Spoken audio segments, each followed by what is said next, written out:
Next, we're going to hear from Ania Camargo, who is Associate Director of Thermal Networks at the Building Decarbonization Coalition, to talk about that rapidly evolving policy landscape.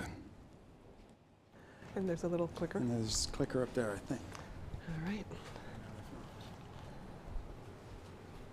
Okay. Hi. Good afternoon, everyone. You see that I have geo there in parentheses, and that is because most of the legislation that's passed to date uses the term thermal energy network, so you will be hearing me say that. But in general, I'm talking about the broad category of both geothermal energy networks and thermal energy networks. And I'm just going to give you a picture of what's happening nationally. So here is how a bill becomes law. This is real. It is just never a straight line. It's very messy. And the reason why it's messy is kind of what Delegate Charkoudian was saying. It's about bringing stakeholders together with different interests and making sure that all of their interests are being met. So rarely does the start end up like the finish.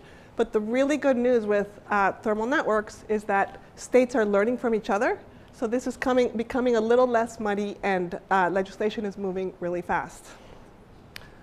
So again, I'm going to start with this one on what's the general journey that we're seeing in legislation. And again, I have the word utility up there because anyone can build a thermal network right now, municipality, lots of colleges and universities, a hospital, anyone, except for a regulated utility. And so we have to pass legislation to allow gas and electric or water companies to sell or to build thermal networks.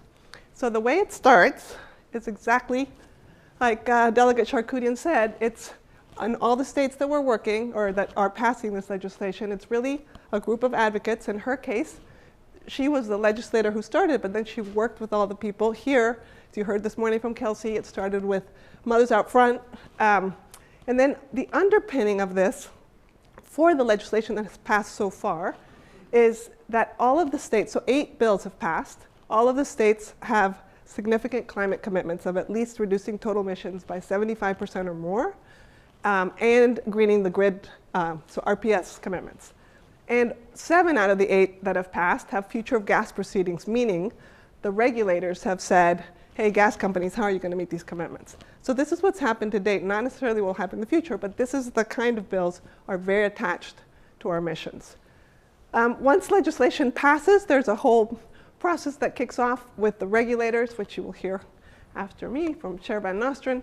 But it's a kind of a negotiation between the utilities and the regulators, looking at the legislation that passed, saying, okay, what needs to happen for us to be able to move forward? At the same time, you're going to have to be working on the workforce, supply chain, making sure there's community outreach, et cetera.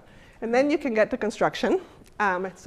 So far, only one project, which is here in Massachusetts, has made it through construction. And all of the bills that have passed require data collection and pilot evaluation. So this is again, every state is different, but this is the broad thing that we're seeing across the state that gets legislation passed.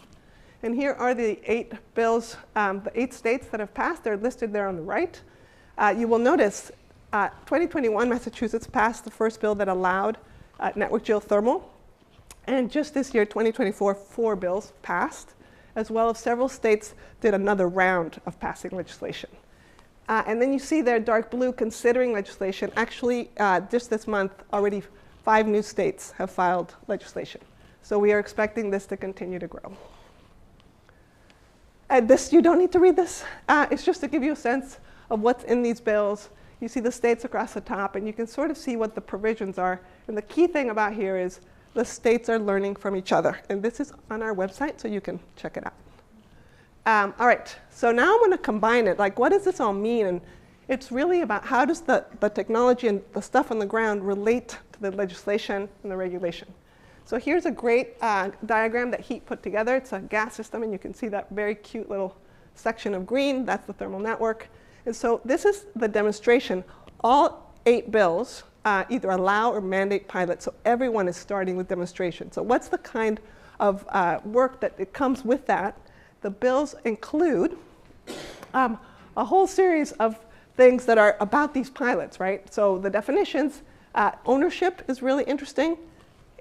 Starting with New York, the legislation actually says gas and electric utilities can own and operate thermal energy networks.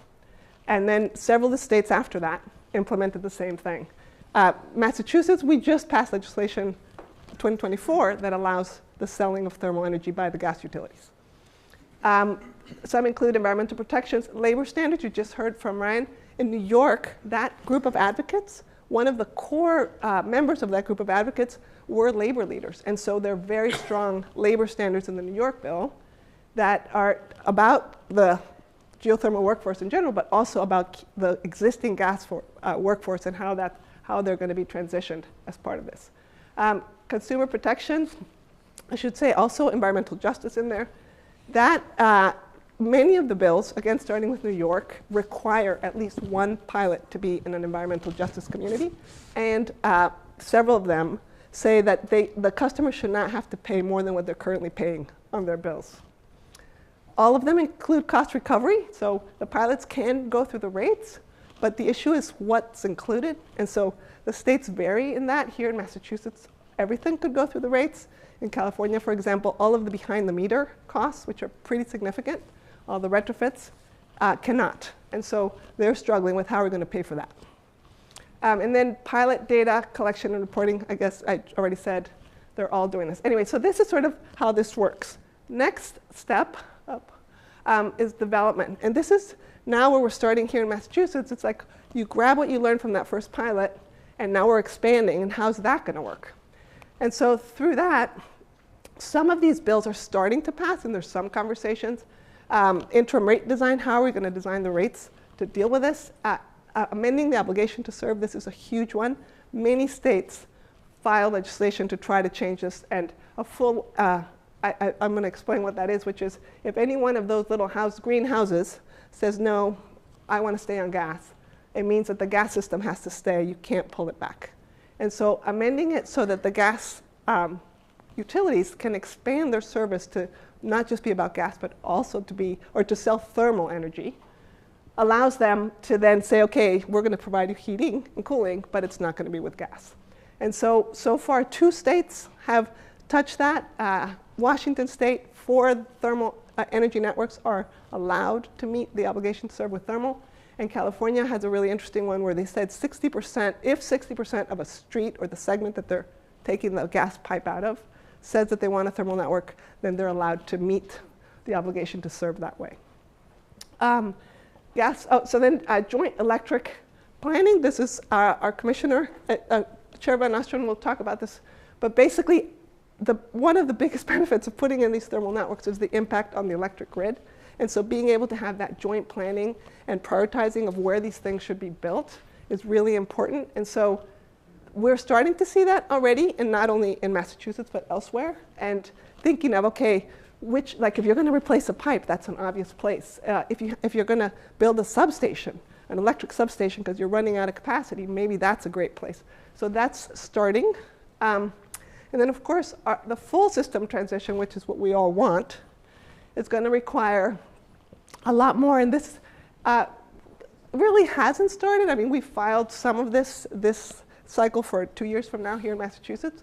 But creating a thermal market, allowing folks to buy and sell energy, integrating utilities, gas, electric, and potentially even water. Like the water utilities also have a lot of thermal energy. Waste heat recovery, what are the rules going to be around that?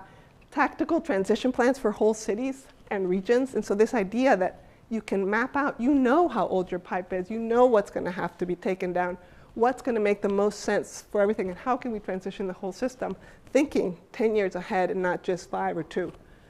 And then the final rate design, still in consideration, and I'm involved in a few dockets across the country.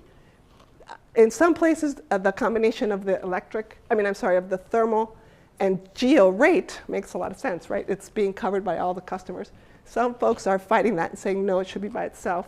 And then in New York, there's one utility who's saying it should be covered by both gas and electric because the electric customers are the ones that are most benefiting.